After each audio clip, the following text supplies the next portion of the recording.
जय हिंद दोस्तों। आज हम 10वीं के फिजिक्स पार्ट 2 में आप लोग समक्ष उपस्थित हैं। दोस्तों कल हम प्रकाश के परिचय दिए थे।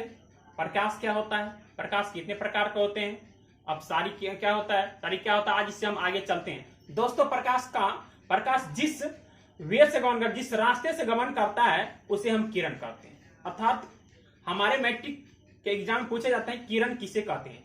तो किरण प्रकाश जिस पाथ माने रास्ता, पथ माने होता है दोस्तों रास्ता, प्रकाश जिस पथ से होकर गुजरता है उसे किरण कहते हैं।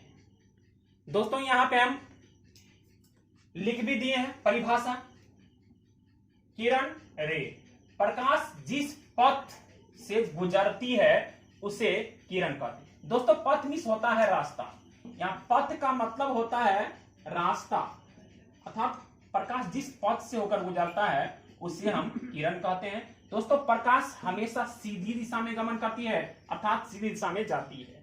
पूछा जाता है कि जब प्रकाश किस दिशा में गमन करते तो हम बोलेंगे हमेशा सीधी दिशा या सरल रेखा। दोस्तों प्रकाश से जो किरण आती तो हमेशा किरण भी क्यों आती है, क्योंकि यदि अगर देखिए रेखा के अनुसार चले तो रेखा में जो होता है दोस्तों दोनों ओर इनका जो भाग होता है अनंत होता है।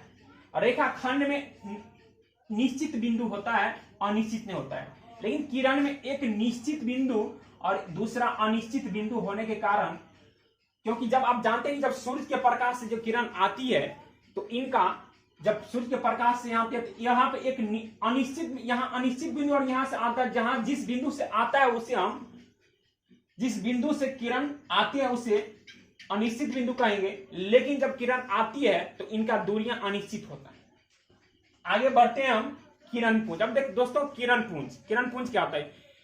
किरण हम समझ गए, प्रकाश जिस पथ से होकर गुजरता है उसे किरण कहते हैं। किरण पुंज, किरण के समूह को किरण पुंज कहते हैं। दोस्तों मालाओं में अगर बहुत सारे मालाओं को जोड़ दिए तो वो मालाओं को समूह हो गया, उसी प्रकार किरण के समूह को किरण पुंज कहते हैं।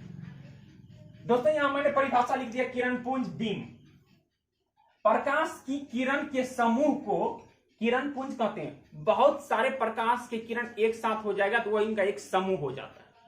दोस्तों जैसे हमारे सैनिक का समूह होता है तो वह समूह हो गया, तो किरण के समूह को किरण पुंज कहते हैं, कोई दिक्कत। दूसरा आता है किरण पुंज के बारे में, किरण पुंज 3 प्रकार के होते हैं। एग्जाम पूछा जाता है दोस्तों किरण पुंज कितने प्रकार, किरण पुंज 3 प्रकार के होते हैं। पहला अपसारी किरण पुंज, अभिसारी किरण पुंज, समांतर किरण पुंज। दोस्तों इनको परिभाषित के रूप में मैंने यहां पे आप लोगों के समझ वीडियो डाला जिसमें देखी। हम समझते हैं कि अपसारी किरण पुंज क्या होता है। सबसे पहले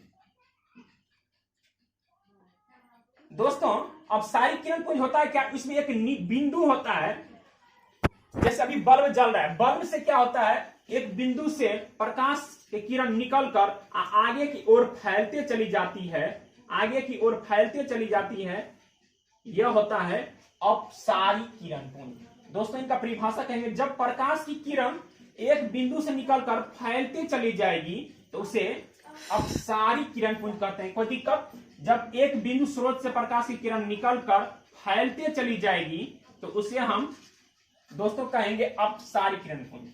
दूसरा है अभिसारी किरण पुंज।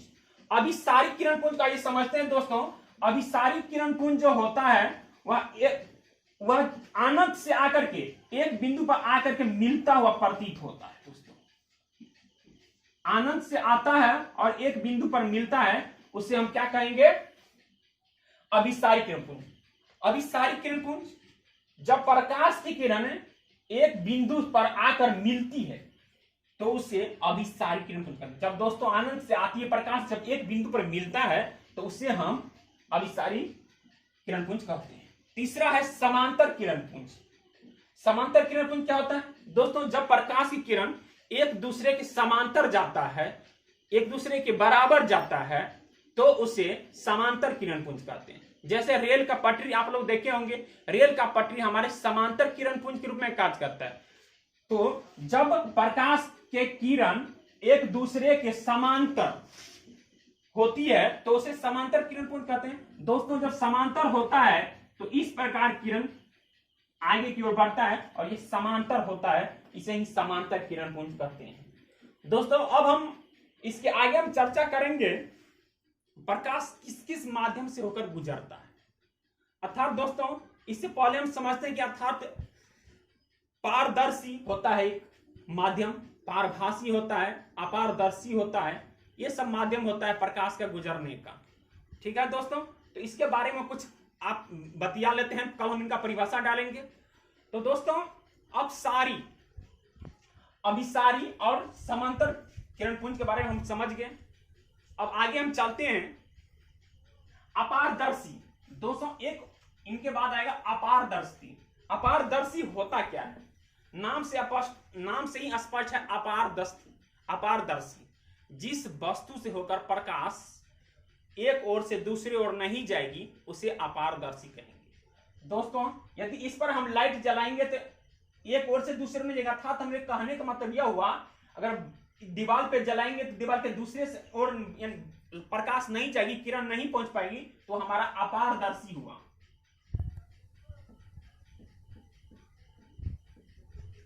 तो हम कह सकते हैं इनको सिंपल सी परिभाषा, यदि आप लोग लिखना चाहते हैं इनको लिख सकते हैं, जिस वस्तु से होकर प्रकाश एक ओर से दूसरी ओर नहीं जा सकता है उसे अपारदर्शी वस्तु कहते हैं। जैसे बोर्ड, दीवार, घर, ईट, etc। दूसरा आता है पारदर्शी। पारदर्शी क्या होता है दोस्तों? जिस वस्तु से होकर प्रकाश एक ओर से दूसरी ओर आसानी से जा सकता है उसे अपारदर्शी कहते हैं। जैसे पन्नी, पानी, etc। अगला होता है पारभासी।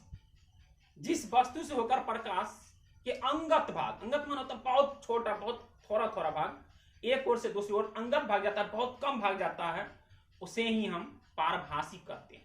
पारभासी से घसा हुआ कांच, तेल लगा हुआ पेपर, etc।